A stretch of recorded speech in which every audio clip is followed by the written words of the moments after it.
eu chegar no ar, aqui a voz de Newton Marques. Um ódio, obrigado, um A de abraço, um S de saudade, F de fortalecimento, fortalece aí, cola aí, tô chegando, vamos que vamos, você que está aí, vamos que vamos aí, entreter, mete o dedo logo abaixo, se inscrevendo, fortalecendo aí, lembra aí desta voz, escute aí soar, Newton, vamos que vamos aí, a sua continuidade ao Estatuto da OAB, Lei 8.906, vamos que vamos, até finalizarmos o Estatuto comentado da OAB, acelera e pisa, vamos que vamos aí no artigo 48, do Estatuto, o cargo de conselheiro ou de membro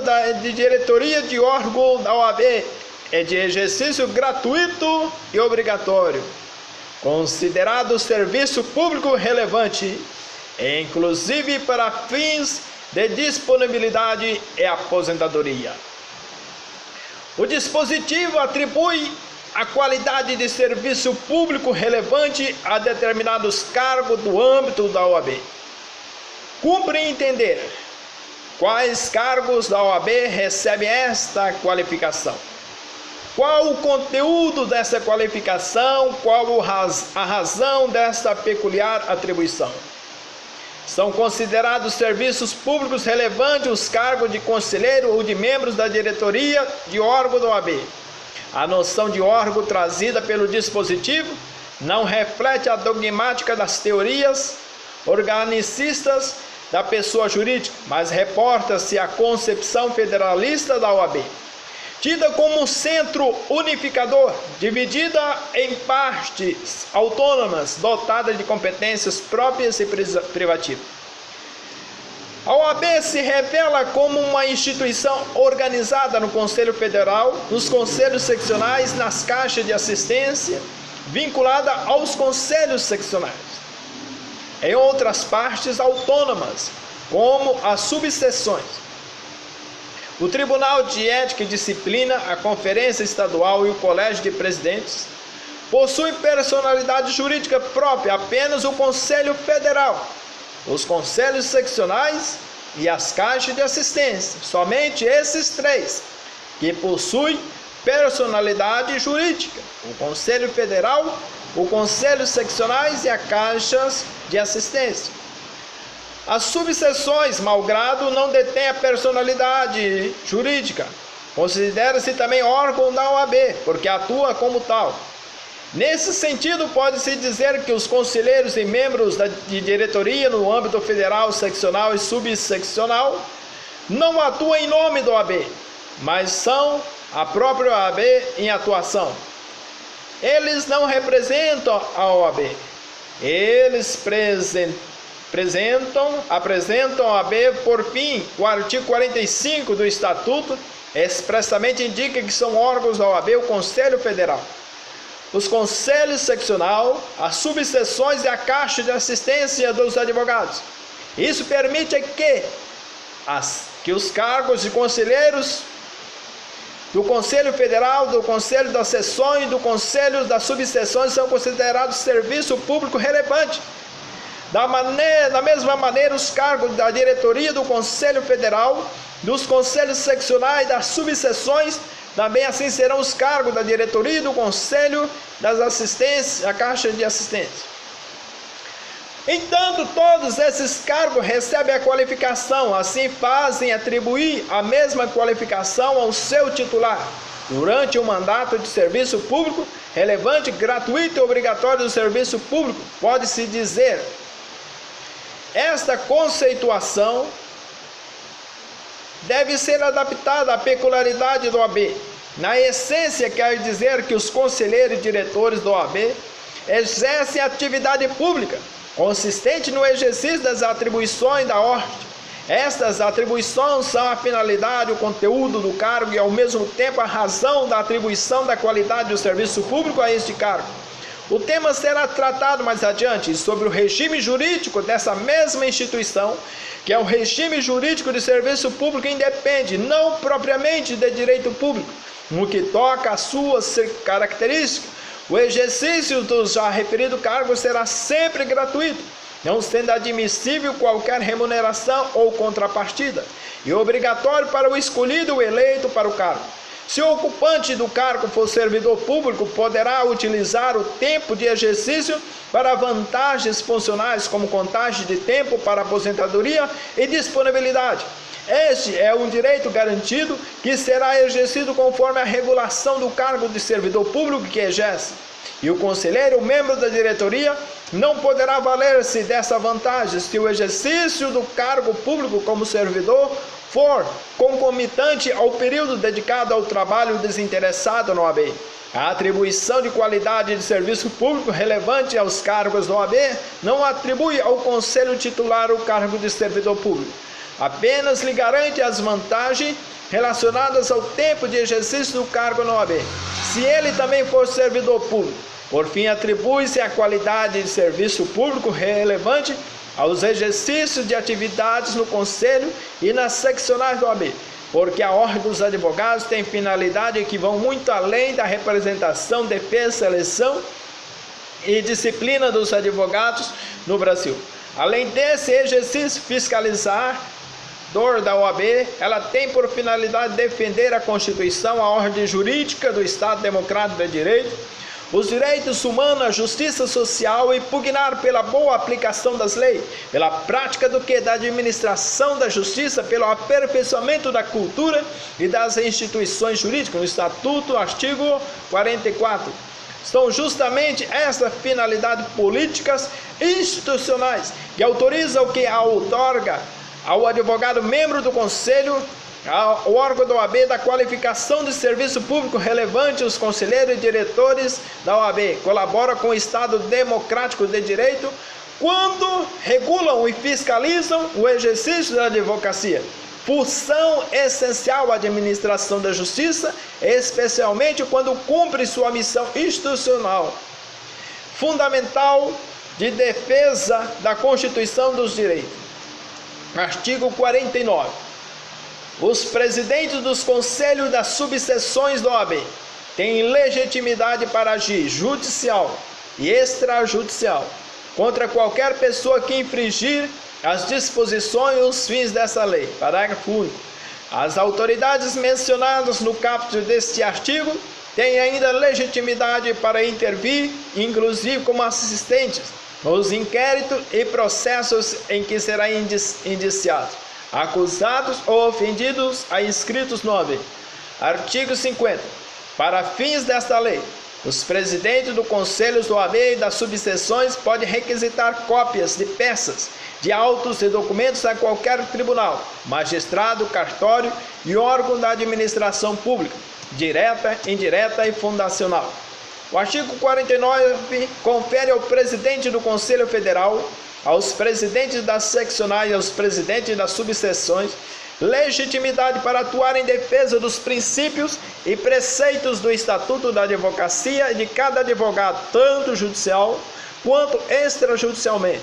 A função dos presidentes nos respectivos níveis do Conselho Federal, dos conselhos seccionais, das subseções, é bem mais abrangente do que a administração dessas entidades, pois lhe incumbe representar a ordem dos advogados nos seus âmbitos territoriais, como advogados inscritos. Para tanto, o Estatuto prevê hipótese de legitimação para atuação como parte ou para intervenção como terceiro assistente dos membros inscritos no OAB no âmbito judicial ou administrativo no polo ativo ou passivo, dos fins da organização. Esta legitimação não fica limitada ao reconhecimento da personalidade jurídica, visto que o próprio Estatuto, no artigo 45, deixa de atribuir personalidade jurídica própria às subseções, mas o artigo 49 as menciona expressamente, reconhecendo-lhe mais do que a personalidade judiciária.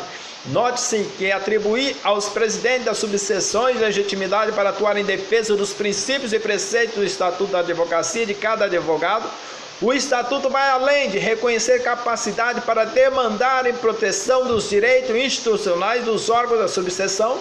O presidente da subseção, no seu âmbito territorial, detém a mesma legitimidade atribuída por lei aos presidentes do Conselho Federal e do Conselho Seccional, obviamente respeitada a hierarquia orgânica da própria OAB.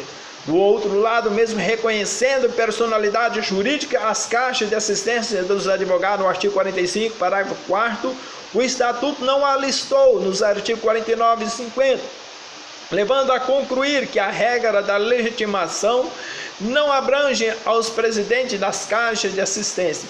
A legitimação atribuída aos presidentes nos 3 níveis organizacionais da OAB está diretamente vinculada ao bem jurídico que a lei busca proteger. O Superior Tribunal de Justiça já negou legitimidade ativa ao Conselho Federal do OAB, por exemplo, em ação de improbidade administrativa proposta contra a Agência Nacional de Aviação Civil e seus diretores, por entender que a demanda não trata de prerrogativa dos advogados, nem das disposições ou fins dos estatutos da advocacia. Não obstante, o Superior Tribunal de Justiça tenha decidido que não é possível limitar a atuação da OAB em razão de pertinência temática, uma vez que ela corresponde à defesa, inclusive judicial, da Constituição Federal, do Estatuto de Direito e da Justiça Social, que inclui todos os direitos coletivos e difusos. No âmbito da legitimidade, aos presidentes, portanto, emerge a relevante a demonstração de que o objeto de proteção pretendido está albergada pelo princípio do Estatuto da Advocacia e dos direitos e prerrogativas dos advogados inscritos. A hierarquia organizacional da Ordem dos Advogados do Brasil também é importante nas hipóteses que mais de um órgão da OAB pleiteie a intervenção, pois nesse caso deverá prevalecer o quê? Aquele que de maior abrangência hierárquica. Em outras palavras, a admissão da intervenção do presidente do Conselho Federal, regra geral, tende a suprimir o interesse processual dos demais conselhos seccionais. O mesmo advogado, para atuar na assistência ou na condição do amicus curiae no respectivo processo. No cenário de defesa dos direitos e das prerrogativas, os artigos 15 e 16 do Regulamento Geral reiteram a competência atribuída ao presidente do Conselho Federal, no presidente do Conselho Seccional ou da subseção nos artigos 49 do Estatuto, quando se tratar de inquéritos policiais ou ações penais em que o advogado figurar como indiciado, acusado ou ofendido, sempre que o fato a ele imputado decorrer do exercício da profissão ou entre vincular-se, constará com assistência do representante. A OAB não exerce nem tampouco substitui a ação de defensor, como estabelece o Conselho Federal. Os incisos 8º e 14 do artigo 56 do Regimento Interno da OAB atribui respectivamente a competência para intervir como assistente nos processos criminais em que sejam acusados ou ofendidos advogados inscritos na OAB a possibilidade de delegação do presidente da seccional. A aferição da ocorrência ou não da ameaça ou lesão a direitos e prerrogativas dos advogados converge nessa hipótese para a Câmara de Direitos e Prerrogativas do artigo 40 do Regimento Interno da OAB, da qual extrai-se alguns precedentes. Digo também que no âmbito extrajudicial, de acordo com o texto do artigo 50 no Estatuto, os presidentes do Conselho do OAB e das subseções podem requisitar cópias de peças de autos e documentos a qualquer tribunal, magistrado, cartório e órgão de administração pública direta, indireta e fundacional. O dispositivo sofreu o quê? Interpretação conforme a Constituição incidente sobre a expressão requisitar por força de ação direta de inconstitucionalidade. O Supremo Tribunal Federal, ao promover a aferição de constitucionalidade do Estatuto, provocado pela Associação Nacional dos Magistrados, no ponto específico aqui elaborado, teve a ementa assim encartada pelo ministro Ricardo Lewandowski. A requisição de cópia de peças e documentos a qualquer tribunal, magistrado, cartório ou órgão da administração pública, direta, indireta ou fundacional, pelos presidentes do Conselho da OAB e das subseções deve ser motivada, compatível com a finalidade da lei e precedida ainda do recolhimento dos respectivos custos, não sendo possível a requisição de documentos cobertos pelo sigilo. Extrai do relatório da referida ação direta de inconstitucionalidade a síntese do argumento apresentado, no intuito de ser declarado a inconstitucionalidade do artigo 50 do Estatuto. Em análise de medida liminar, determinou-se a suspensão até a decisão final da ação, da eficácia da expressão tribunal, magistrado, cartório contida no artigo 50 do Estatuto, vencidos o ministro e o Galvão, Marco Aurélio e Sepúlveda Pertence, que indeferiram a medida liminar. O argumento para a divergência não prevalece, conduziu-se no reconhecimento de que o preceito idêntico vigorou por 31 anos sem que fosse arguida inconstitucionalidade em relação a ele.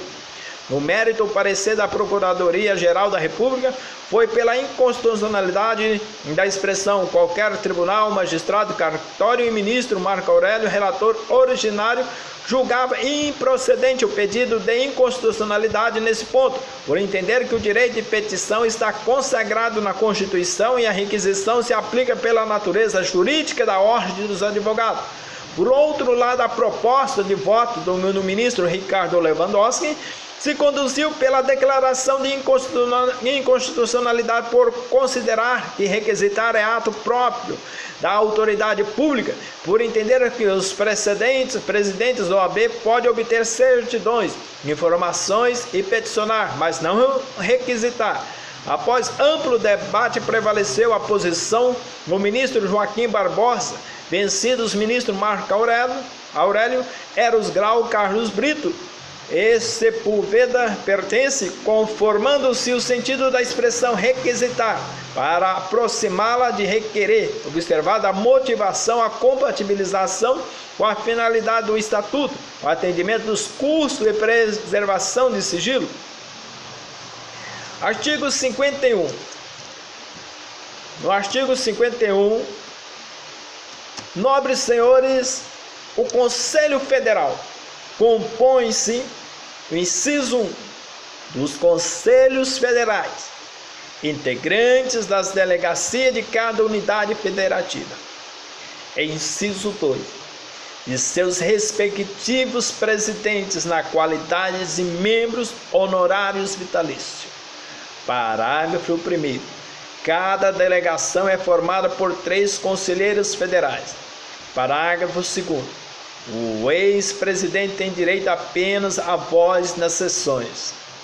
Artigo 52.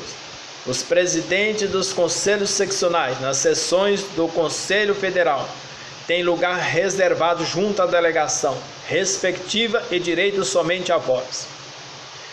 Artigo 53. O Conselho Federal tem sua estrutura e funcionamento devido no Regulamento Geral da OAB. Parágrafo 1º. O presidente nas deliberações do Conselho tem apenas o voto de qualidade. Parágrafo 2º. O voto é tomado por delegação e não pode ser exercido nas matérias de interesse da unidade que represente. Obrigado aí, nobres senhores.